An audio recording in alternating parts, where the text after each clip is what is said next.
Ko te kaha Hawaikirangi tēnei, so my name's te kaha Hawaikirangi. See my picture up there, I'm a few kgs lighter actually, so we better update our picture. But I was just sharing before that at the marae, when we get a turnout, if we get lots of people, we know we're in trouble. So it's a good sign today with the amount of people here. But I'll kick us off with a karakia as we have done with our previous ASMs, and then followed by that a brief mihi whakatau.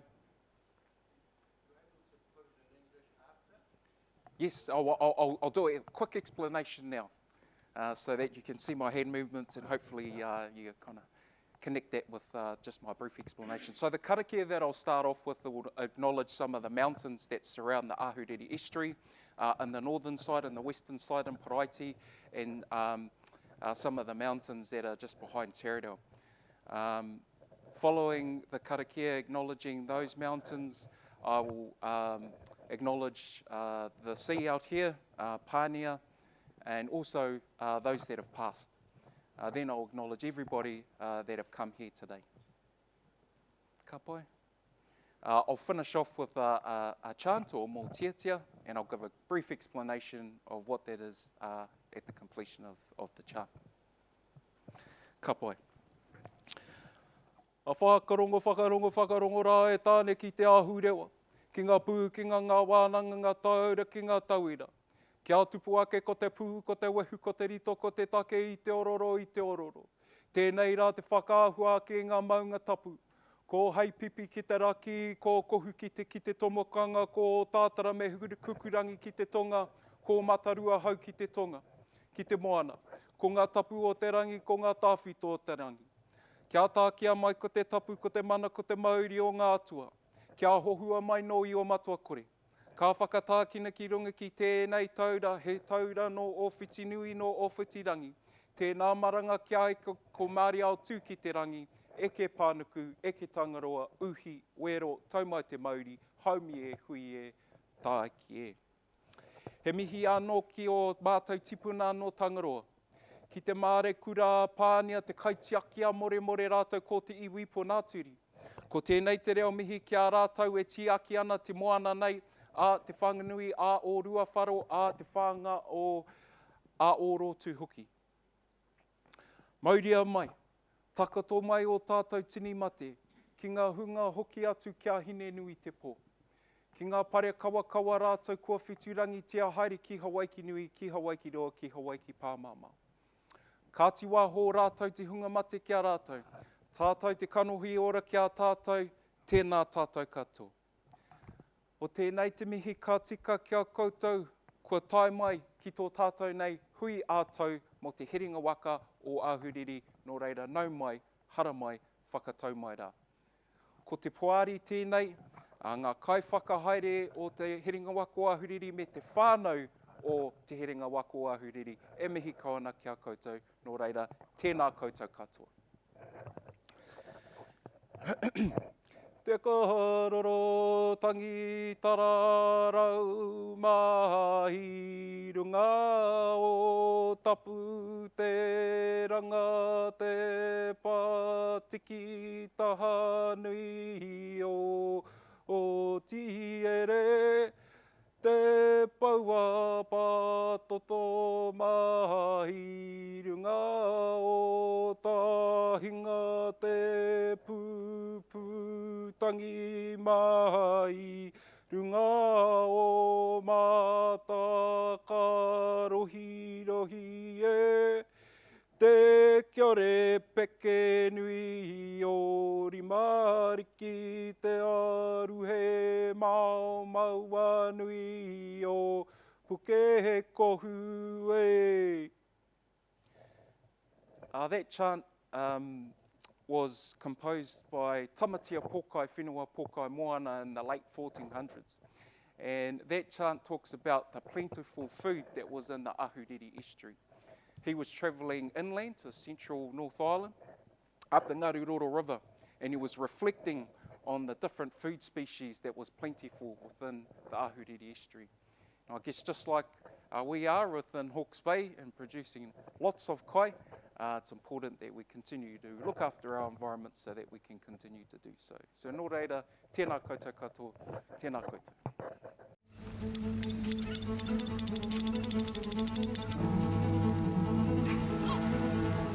This financial year started strongly for us.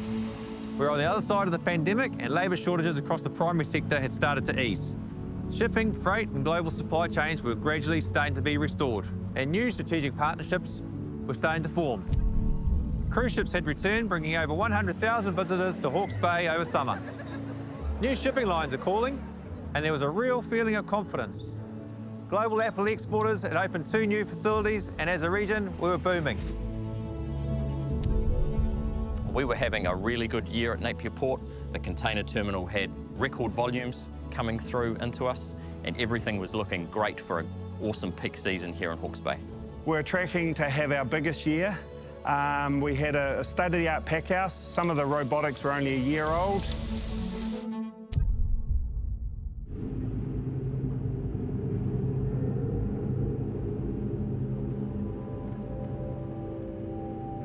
Everything stopped.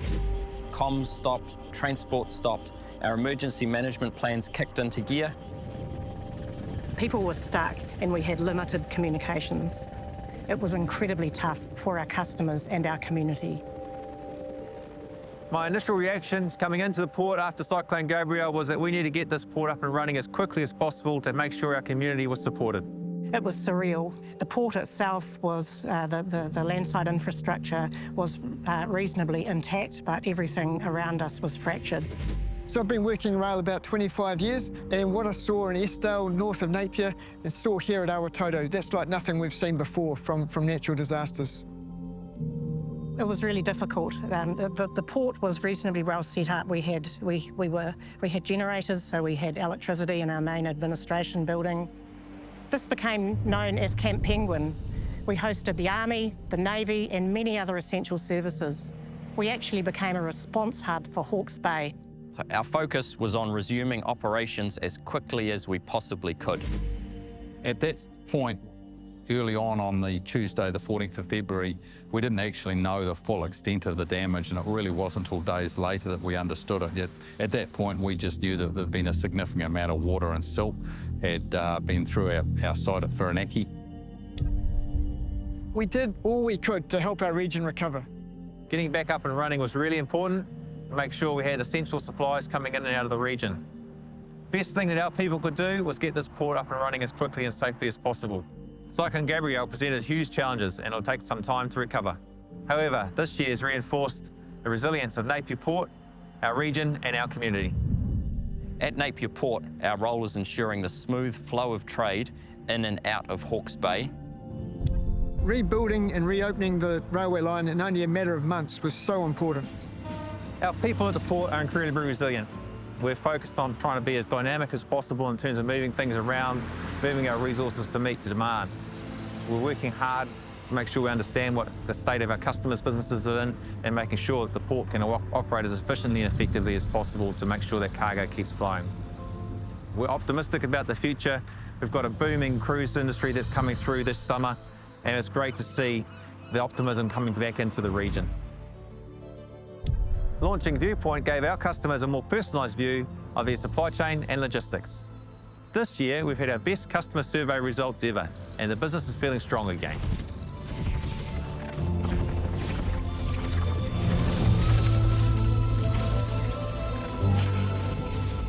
Our region has had its challenges and it's going to take some time to recover. But together, with our strength, determination and ideas, the future looks good.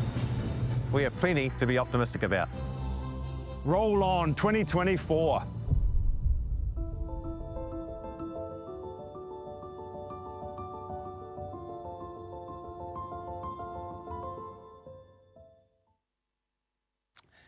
Tēnā koe e tika mō te mihi tuatahi o te kaupapa e te rā nei.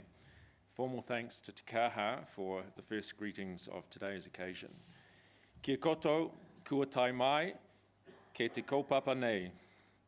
Koutou hoki, e runga, e te iparangi, nō reira, tēnā koutou katoa.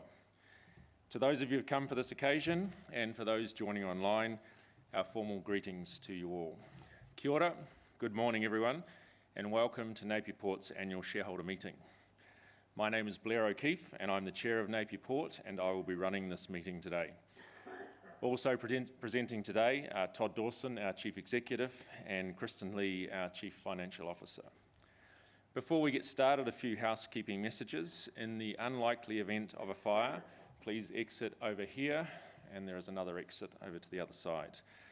In an earthquake, stop, drop and hold, and if the earthquake is long and strong, once the shaking stops, please exit the building and make your way up Bluff Hill opposite the road here.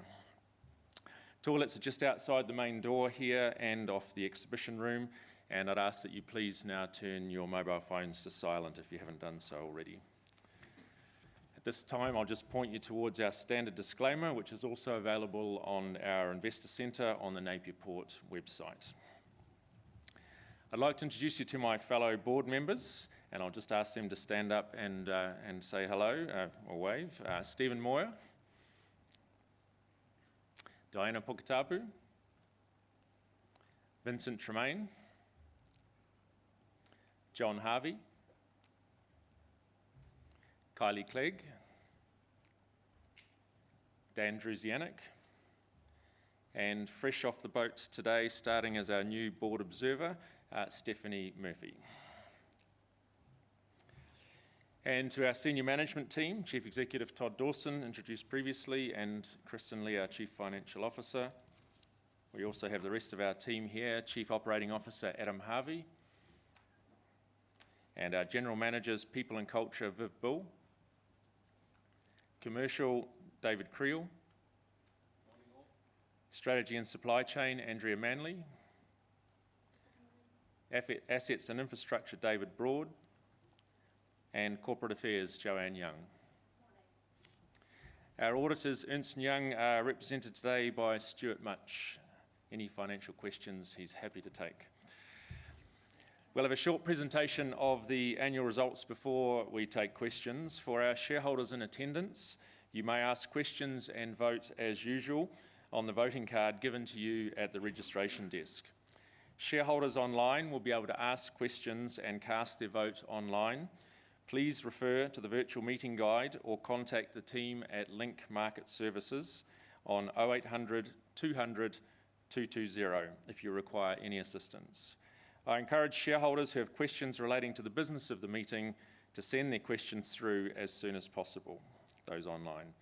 We'll conclude the meeting with general business. Please note that only shareholders, proxy holders or shareholder company representatives may vote or ask questions. Then, following the meeting, light refreshments and a cup of tea will be served at the back of the room. After refreshments, we are providing a short bus tour of the port for those who are interested. Due to customs requirements, you will need photo ID to participate. I'd like to thank all of our shareholders for participating in today's meeting. And now for the formalities. The notice of meeting has been sent to shareholders and other people entitled to receive it. I've been advised that we have a quorum present. On that basis, I am pleased to formally declare the meeting open. Proxies have been appointed for the purposes of this meeting in respect of 153.5 million shares, representing 76.7% of the total number of shares. My fellow directors and I intend to vote all discretionary proxies we have received in favour of the resolutions as set out in the notice of meeting. The format for today's meeting will be as follows: a chair's address from me, a chief executive's address from Todd, chief financial officer's address from Kristen, and shareholder questions on the presentation and the annual report and financial statements will follow. We'll then do formal business of the meeting, including the resolutions of the meeting, and then general business and wider shareholder questions. Voting on all resolutions will be conducted by way of a poll. I'd now like to give you an overview of the 2023 financial year. Given the challenges presented this year, we are pleased with Napier Port's performance for the 2023 financial year. The year started, as you heard in the video, very strongly, which led to growth in volumes and revenue in the first half. Cyclone Gabrielle landing on the 13th and 14th of February resulted in widespread damage to our region, and this dented the rebound we were seeing after the pandemic. Napier Port's infrastructure held up well, and fortunately none of our people were injured. As a result, we could immediately begin our role as a critical lifeline asset for the region. Our team, led by Todd, performed outstandingly during the crisis, and the board is incredibly proud of the role that Napier Port played in the cyclone response and continues to play in the region's recovery.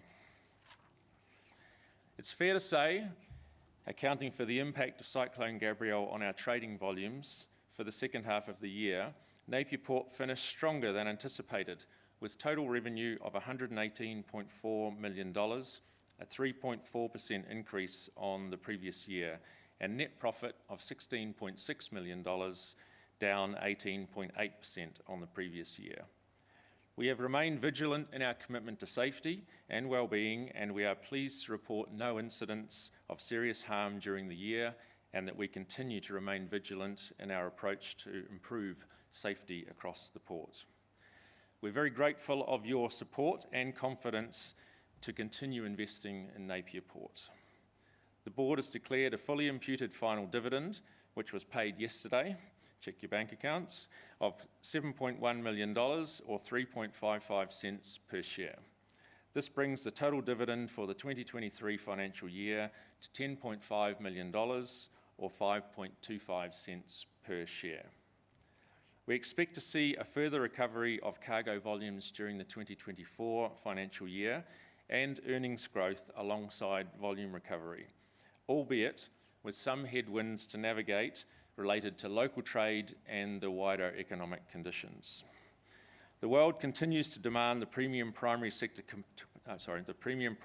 commodities Hawke's Bay excels at producing. And Napier Port's record of resilience and delivery seen during the pandemic and after the cyclone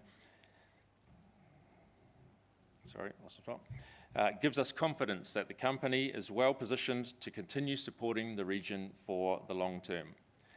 Thank you to our cargo owners who have worked closely with us in the past year to overcome the considerable disruptions we have all faced.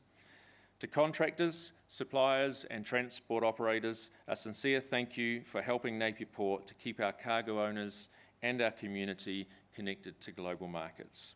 I'd now like to introduce you to Napier Port Chief Executive Todd Dawson.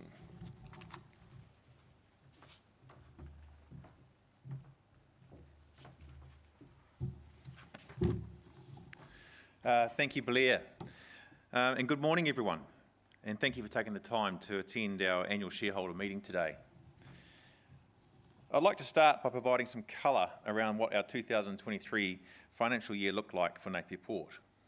As you've heard, we began the year very optimistically, and a good number of our customers were also seeing relief after the pandemic and supply chain disruptions of previous years. Labour shortages and shipping disruptions had eased.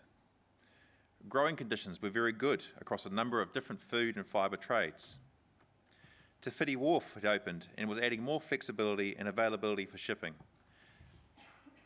Increasing shipping services were calling, and new customers and cargoes were arriving through our gates. Alongside Te Whiti Wharf, our wider program of infrastructure investments were driving efficiency, growth and greater supply chain and shipping options across both Hawke's Bay and the North Island for our customers. Napier Port's capacity and our capability had increased. We were able to handle more cargo from a wider geographical area, moving it faster, more efficiently and safely. Customers had more options to connect to the world via Napier Port.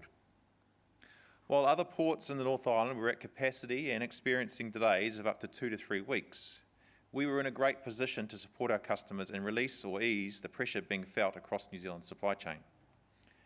Our trade during the first half showed strong growth in revenue and operating earnings, and we were tracking to the higher end of our earnings guidance in the market that was at the time. We were very strongly motivated by what we saw as Napier Port's true capability under normal operating conditions. It's fair to say that Napier Port was on track for a record year. And then Cyclone Gabrielle arrived. In the immediate aftermath of the cyclone, Napier Port was the only entry point into Napier. Our infrastructure is designed to cope under pressure and held up very well during the cyclone. Some of our cameras measured multiple waves over 10 metres high. To put that in context, that's equivalent to a 3 or 4 story building. Following the cyclone, the best way we could support our community and customers was being able to resume operations as quickly as possible. Our region was relying on us for urgent deliveries, including fuel, recovery equipment and medical supplies. Any of our team who could safely get to Napier Port did so, and we kicked into gear with 2 priorities in mind. Number 1, welfare checks on all our people, especially those closest to the areas of intense flooding and those cut off from returning home. And number 2, getting our port operational as quickly as we could. Though the network power supply in Napier and surrounding areas was out due to our own power generation on site, we had enough energy for our operations, and we were also able to help by lending our large generators to the regional airport and local medical centres in order for them to reopen and continue to operate. We were also able to preserve our customers' cargo that was already on port, ensuring it remained on power and stayed chilled until it could be exported. One of our largest customers, Panpac, moved their administrative teams into our main port offices and were able to set up and run their emergency response operations from the port for several weeks after the cyclone. We also quickly became a community base for emergency response coordination and the activities with both the New Zealand Army and Navy arriving at our port gates and establishing their base from our facilities. Our former Te Whiti Wharf construction site became their Napier base as it provided a secure location with all the facilities they needed. Next to our Koroa or Penguin Sanctuary, this base became affectionately known as Camp Penguin. Our Napier Port team have a deep sense of responsibility to the community, and this commitment ensured that that the first fuel tanker and container vessels were back in port within days. Within 3 weeks, the first cruise vessel had also returned, providing much needed economic stimulus to a town and region in recovery mode and signalling to the rest of the world and to New Zealand that we remain open for business as a region. As the immediate response phase came to an end, the greatest challenges we saw on the horizon for Napier Port was the damage to regional road and rail infrastructure and varying degrees of damage across customers' crops and premises in the horticultural, agricultural and forestry trades. Soon after, our attention turned to what we could do to continue the momentum we saw in the first half of the year. The flexibility and resilience we have built into our operations enabled us to respond to this challenge, and with the rail line from Hastings to Napier Port out of service, a replacement roading option or solution was set up quite quickly. Temporary container terminals were established at Hines Watties and Team Global Express, or formerly Toll's site in Hastings, and working with customers, KiwiRail and local transport operations, cargo from the Central and Lower North Island transferred from rail to road and was trucked through to Napier Port. This operation ensured that most of the cargo that comes to Napier Port by rail continued to arrive. We were also able to swiftly support the establishment of a temporary coastal shipping service initiative, and this connected Gisborne exporters with Napier Port's international shipping services, while the East Coast roads were still under repair. We also kept developing our landside logistics service so that when the rail line reopened in September, we were able to officially launch our Viewpoint supply chain service to the market. Viewpoint provides a landside road, rail and warehousing service and is a key part of our strategy to grow Napier Port's presence into the central North Island and in the further afield hinterlands.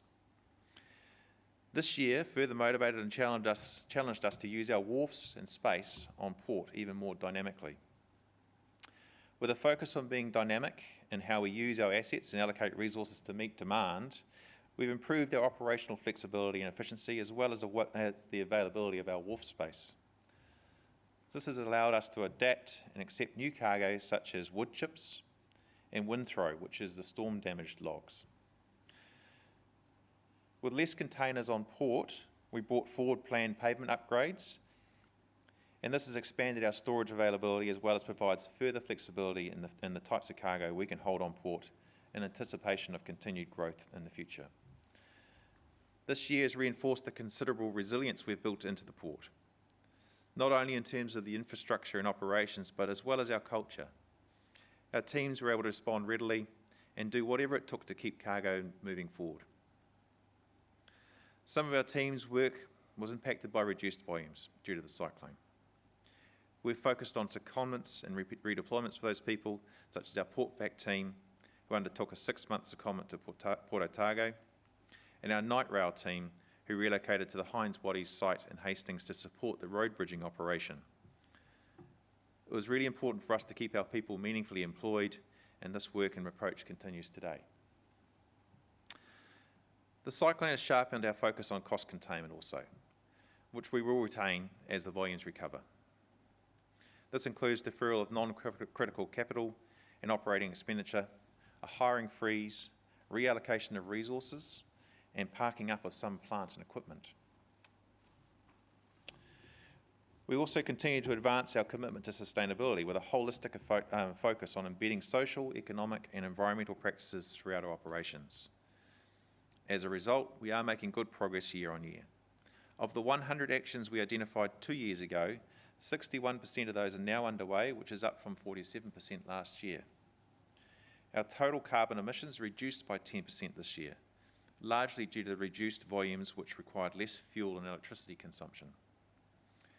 Our interest in exploring lower emissions emitting equipment remains high, and this year we commissioned 4 new eco-efficient container handling units and trialled other renewable technology, which is also newer to the market.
Apologies to our online guests. We've had a technical malfunction and the sound desk has blown a fuse, and we've now replaced that.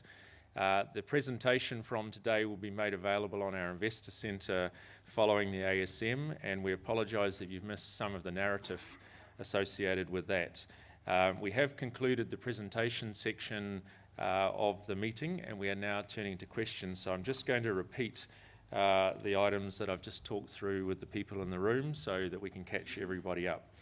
So we have concluded the presentation on our annual results, and we are opening the floor to questions on the presentation and the annual report and the financial statements only at this stage.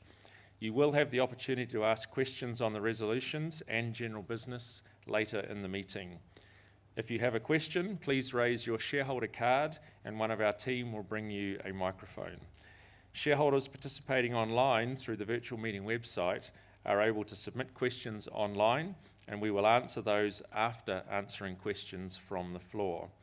If you could start your question by identifying who you are, that would be appreciated. And for the fairness of all attending, we ask that you're as concise as possible and only ask one question at a time. For any media attending, you will be given the chance to ask questions specifically and directly to myself and Todd immediately following the meeting. Are there any questions from the floor? And can I just double check the microphones are now working and the online audience can hear that?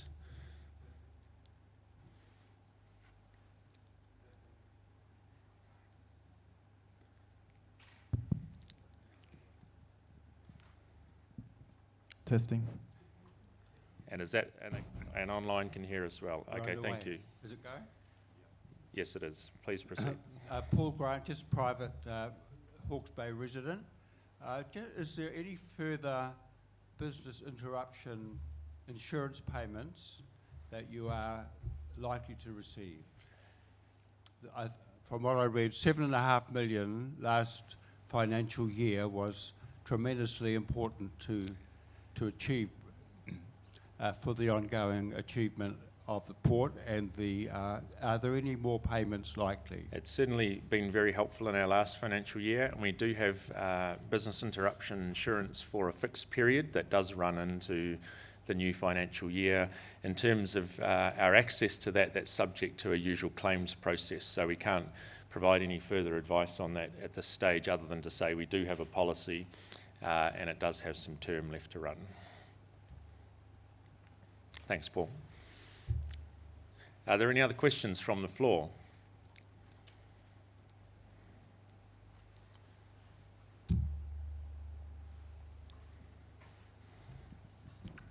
Come on, everyone, we've got questions. In terms of volume, the reduction, of course, because of Gabrielle, and you were on a good track before then. Are you budgeting for over 5 million this time? I think it dropped to 4.6. You're referring to total tonnes through the port? Yeah, total tonnage. And from what I've heard this morning, you are on an incremental journey to improve that tonnage. So what's your budget? We haven't provided any earnings guidance for this year, and the reason for that is that there is still some uncertainty with the insurance position and also with the economic conditions, particularly with the local trade rebound. So at this point in time, we can't give you a specific view on what we're targeting for the current year, but you did hear me say earlier that we are projecting ongoing volume recovery and earnings growth this year, and that's probably as much as we can say at this stage.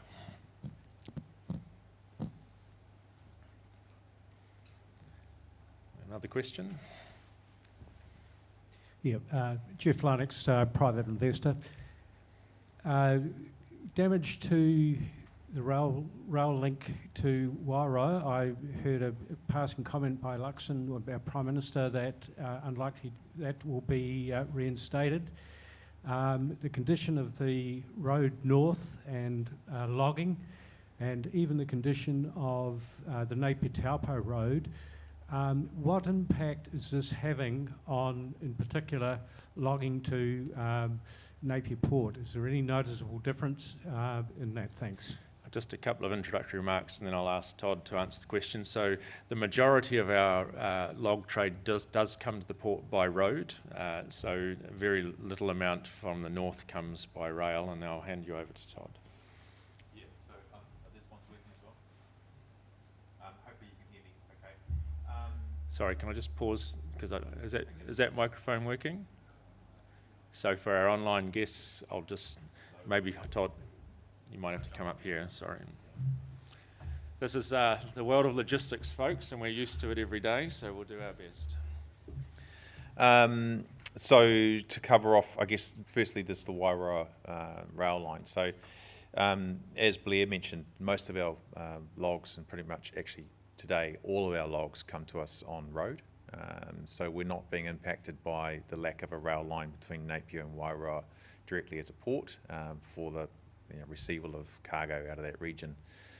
Prior to the cyclone, it was very intermittent, the rail service that was coming through, and the use of the rail down that line was largely determined on the competitive nature of road versus rail for the log exporters. So yeah, so I guess that's our position on where we see things from a cargo perspective. The roading and infrastructure around the region, obviously most roads and things are now open. There's a few more rural roads and things that have still got some limitations. However, we're not being impacted by the current state of the roading network in terms of flow of cargo into the port. We're obviously very concerned about the ongoing investment in the region's roads, and are advocating very strongly with both local councils as well as the Crown around the need to continue to invest in our roading network in and around the Hawke's Bay, in particular State Highway 5, in particular State Highway 2 as well. And it'll be subject to, I guess, what this government has in store for us going forward around the ability to continue its investment in the critical infrastructure that we need.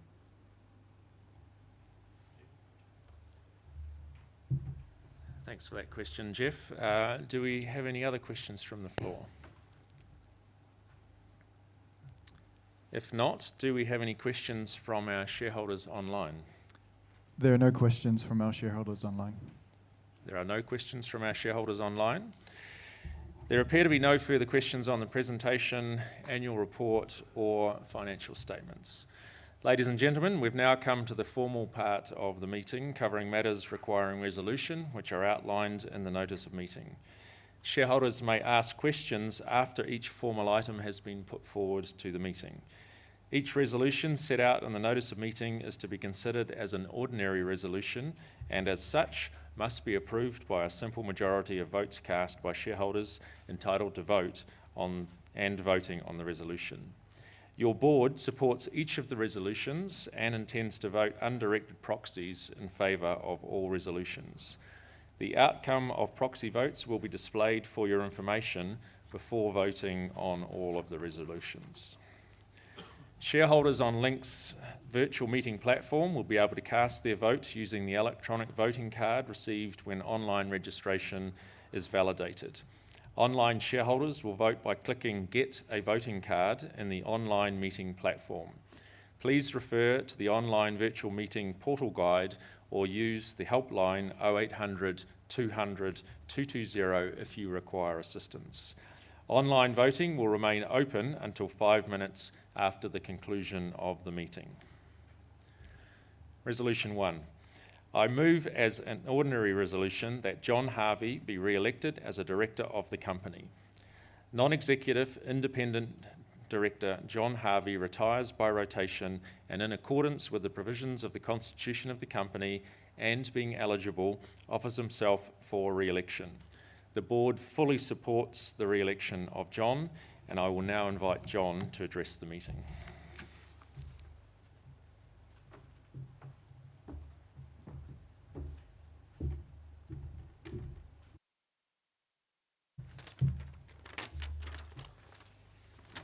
Just making sure I don't kick any wires here.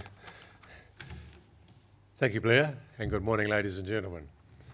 It is a privilege to put myself forward for your support for me to continue as a director of Napier Port. You have a strong board representing your interests in the Port of Napier, and I am committed to remaining part of it. I became a director of the port just prior to the initial listing on the stock exchange in 2019. I have a passion for the port industry and had significant involvement in it. And I believe I have the relevant experience to be able to add value to the board and to the port. In addition to my general director experience, which is outlined in the notice of meeting, I was on the board of the Port of Otago for 9 years, and prior to that, my professional life, I had significant involvement with the Port of Tauranga, including its original listing. Life is never dull at the port, as you've seen this morning. Things do change, and since surprises come along. And I apologise for repetition, but having got through the impacts of COVID-19, we were tracking very strongly in the first half of this year. Then the Cyclone Gabrielle hit the region. The port stood up well to the battering, which meant that through the strong leadership of CEO Todd and the team, we were able to be a lifeline to the region. We are optimistic about the region, recovering fully from Cyclone Gabrielle, and with it the return of freight volumes to your port, but it will take time. At the same time, the management team have been progressing at pace on a number of real key strategic initiatives to secure long-term growth and profitability of the port. You are very well served by Todd and his team, and of course they operate with the full support of the board. I can assure you I have the same passion and enthusiasm that I had when I was first appointed as a director of the port, and I look forward to and appreciate your continued support as we continue the journey. Thank you.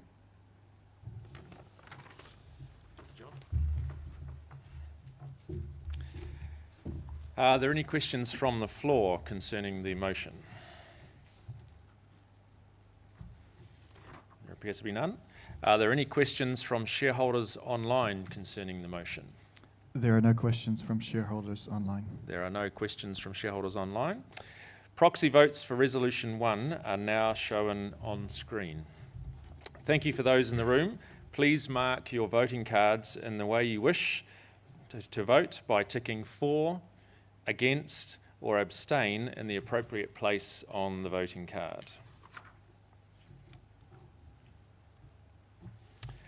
Resolution 2. is to authorise the directors to fix the auditor's remuneration for the ensuing year. In accordance with Section 70 of the Local Government Act 2002, Napier Port Holdings Limited is a public entity as defined in Section 4 of the Public Audit Act 2001, and in accordance with that Act, the Auditor General is the auditor. The Auditor General has appointed Ernst & Young to undertake this audit on its behalf. The proposed resolution authorises the Board of Directors to fix the remuneration of the auditors in the ensuing year. Are there any questions from the floor concerning the motion? Are there any questions from shareholders online concerning the motion? There are no questions from our shareholders online. There appear to be no further questions. Proxy votes for Resolution 2 are now shown on the screen.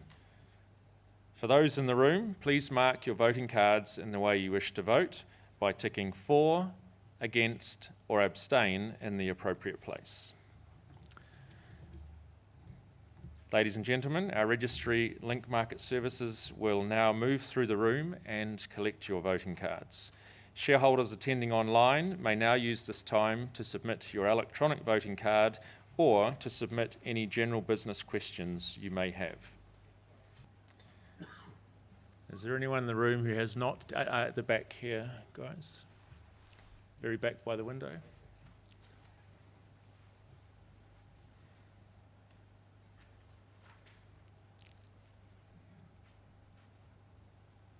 Any further forms?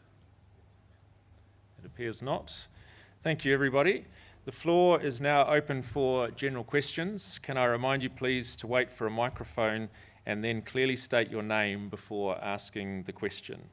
To be fair to all shareholders, I ask that the questions be as concise as possible and please be considerate to other shareholders wishing to ask questions. We will take questions from the floor first and then go to our online participants. Are there any questions, further questions from the floor? We have a question here. Just wait for the microphone, please. Thank you. Thank you. My name is Perry. Given the comments that were made earlier on, is it time to consider a smaller venue? So Perry was your name, sorry, and should we have a smaller venue for the ASM? Is that your question? That is the question, yes. That's a good and question. It has nothing to do with today's technical difficulties. No, it's always a good question. But given the number of shareholders we have, it's always difficult to know how many are going to turn up on the day, and it does vary from year to year. But we'll certainly, each year we review the venue that we use and its effectiveness, so appreciate the question, Perry. Thank you. Are there any other questions? We have one here. My name's Dennis Mann. My question is about shore power. I don't believe Napier offers shore power to ships visiting. Is that correct? That's correct. Is it something you should be thinking about? Because this would reduce possibly atmospheric and noise pollution. And Dennis was your name, sorry? Dennis Mann. Dennis, yes. Thank you, Dennis. I might hand that question to Todd. Good morning, Dennis. Yes, it is something that we've been thinking about.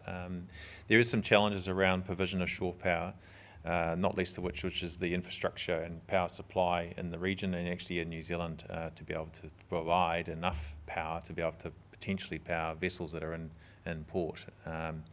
Internationally as well, there is a lot of change going on in the shipping industry around types of fuel that the vessels will be looking to use in the future, and we're seeing those sort of changes happening as we speak.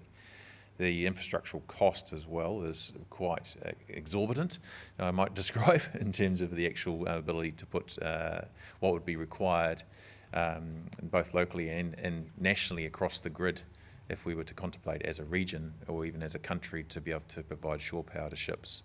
To give you an example, when the cyclone came, we actually contemplated whether we could bring vessels into the port to power back into Napier. The actual power supply that you require for powering a vessel like what's perhaps in port today, the big cruise ship and things like that, is far more than actually New Zealand can actually supply. So yeah, it's quite a challenge, but not downplaying the potential benefits it could deliver in terms of environmental. Thanks, Dennis. Any further questions from the floor? We have one here. I'm Guy Wellwood. Todd, you mentioned that immediately after the cyclone, the port was really the only contact with the outside world. How do you think the Navy performed overall in that immediate post-cyclone period?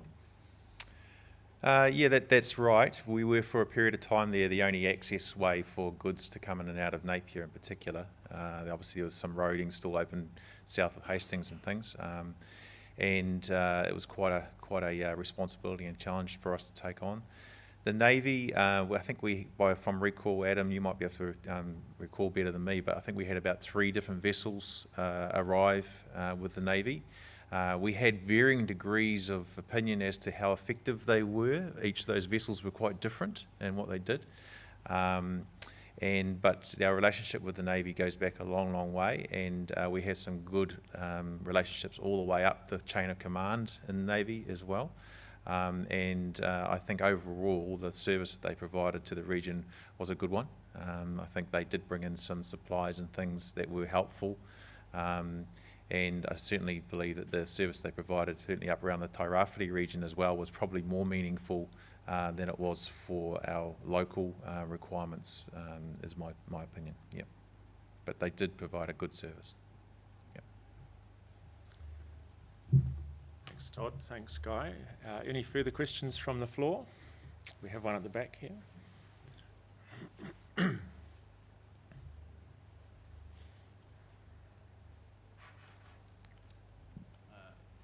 Yeah, Ian Bell, independent. I'll just get you to speak up a bit, Ian. Sorry that it's not coming. Yeah, Ian Bell, independent Thank shareholder. Is the board comfortable with the apparent disconnect of the volume of wood coming into the port and the speed of which it exits? Is the board loading happy? of vessels, basically? That's a question for the board in terms of whether we're happy with the... Well, whether you're comfortable with it. Well, look, in terms of our operational...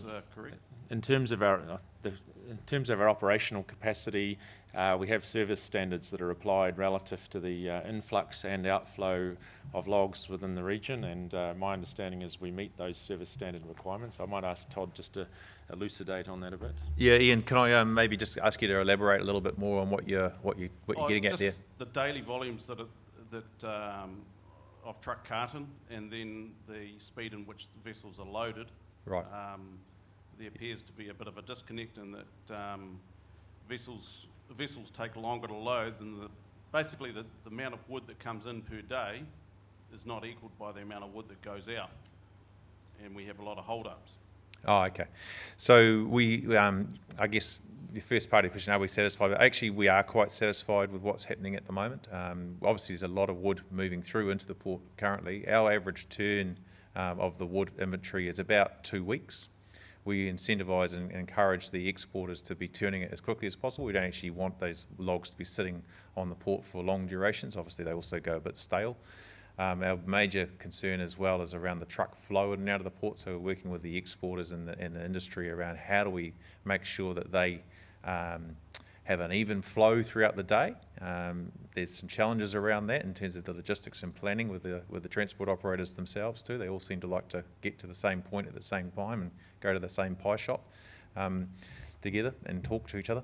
But we do have work underway with the industry around how do we get the flow and turn of the logs faster through the port, because we get remunerated on the number of vessels coming through and the amount of tonnage that flows off over the wharf, so it's in our interest to see those logs flowing as quickly as possible through. There's some challenges as well around the stevedores labour and availability of labour at times, and the management of their labour and resourcing to be able to load the vessels, which is often why you will see potentially vessels waiting out at sea. It may not just be that there's not a berth available, it may also be that there's not either the cargo, whether it's debarked wood, or actually labour available on the port to load those vessels, even if the cargo's there. But overall, we are satisfied, and actually from a industry perspective, Napier Port's doing extremely well in terms of the turnover of logs in comparison to others.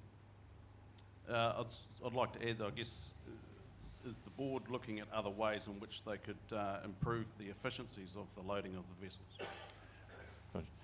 The board doesn't look at that stuff. I look at that stuff. So although the board probably does have an active interest in how efficient the port is, but yes, we are looking at the efficiencies of how we load vessels.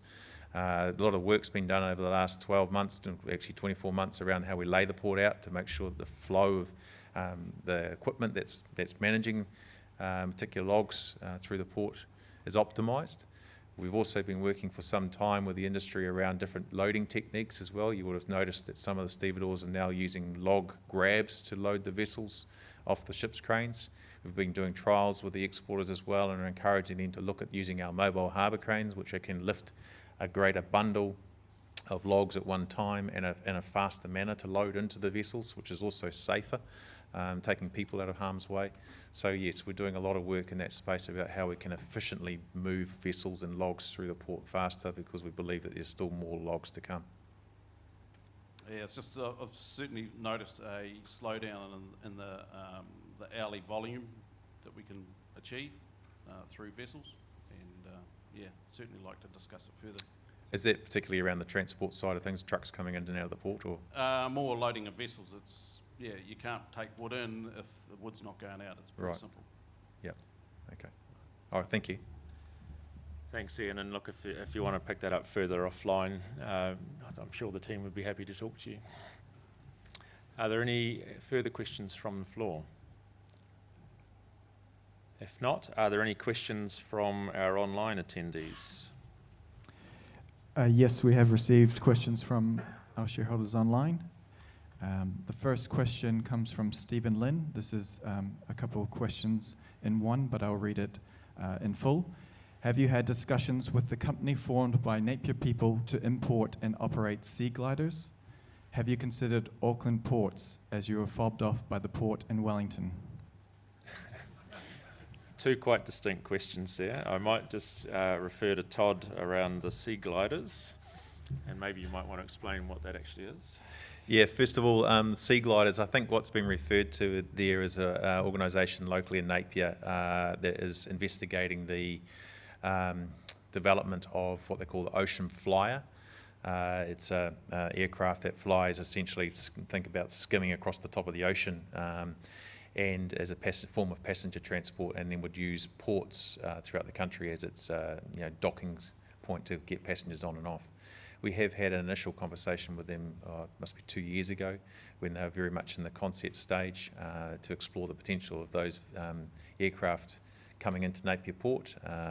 And I'm always an advocate of new innovative ideas and concepts, so happy to have conversations with them. But my understanding is there's still a lot of work to do around prototypes and design, etc., that they're investigating overseas. The second part of the question, do you want to take that one, Blair? Sure. Okay. So the second part of the question, I think, related to our interests in Port of Wellington and Port of Auckland.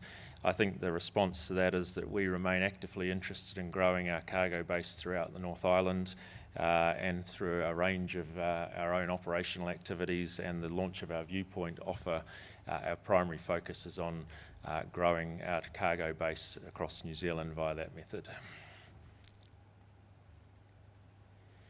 The second question comes from Guy King.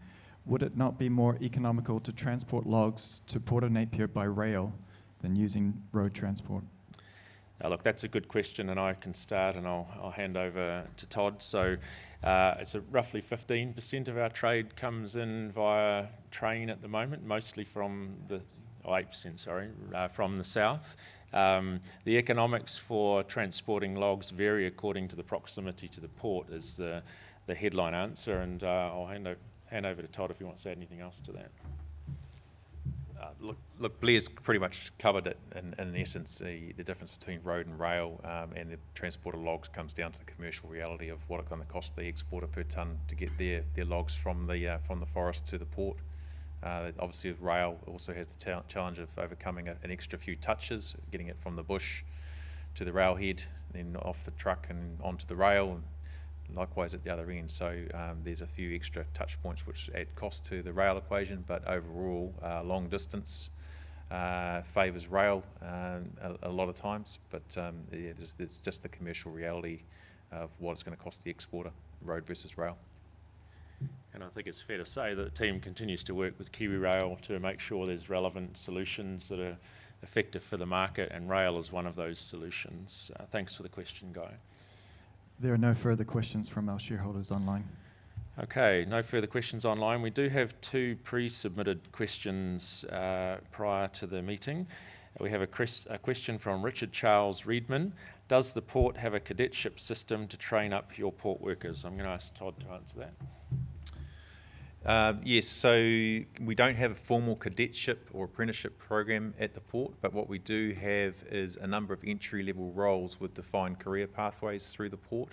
And so what we do is we bring people in those entry-level roles, and then through training and development of those people, identification of key talent, we offer opportunities for them to have more of a defined career pathway into other roles, which gives them, I guess, some extra skills, talent, and an opportunity to stay with Napier Port for a longer period of time. Thanks, Todd, and thanks for that question, Richard. We have another question from Stephen Jan van Linden. Stephen's question is, can the Napier Port Holdings Board or its advisors work out the intrinsic value or the enterprise value of Napier Port Holdings shares? Stephen estimates approximately $4 a share. So we do have an internal model for valuation that we use, Stephen. That's not something we share publicly. The ultimate price and value for our shares is decided by you as investors using the NZX, and that's the ultimate measure. We are encouraged to see your own analysis on this matter. Those are all the questions that we have. There appears to be no further business for discussion. I'd like to take this opportunity now to extend our sincere thanks to Diana Puketapu, who is retiring as a Napier Port Director today. We wish her all the very best as she's taking on the role of Chair of the New Zealand Olympic Committee and Chair of New Zealand Cricket. Diana joined the Port Board in December 2017 at a time of rapid growth and development. During her 2 terms, Diana's strong financial acumen and diverse governance experience has brought an invaluable voice to our board table.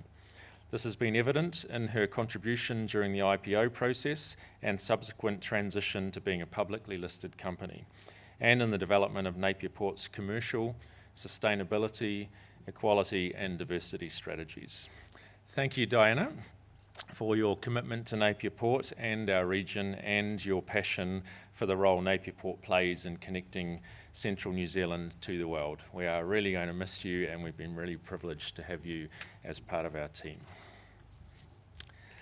On that note, it's my pleasure today to conclude the annual shareholders meeting for the 2023 financial year.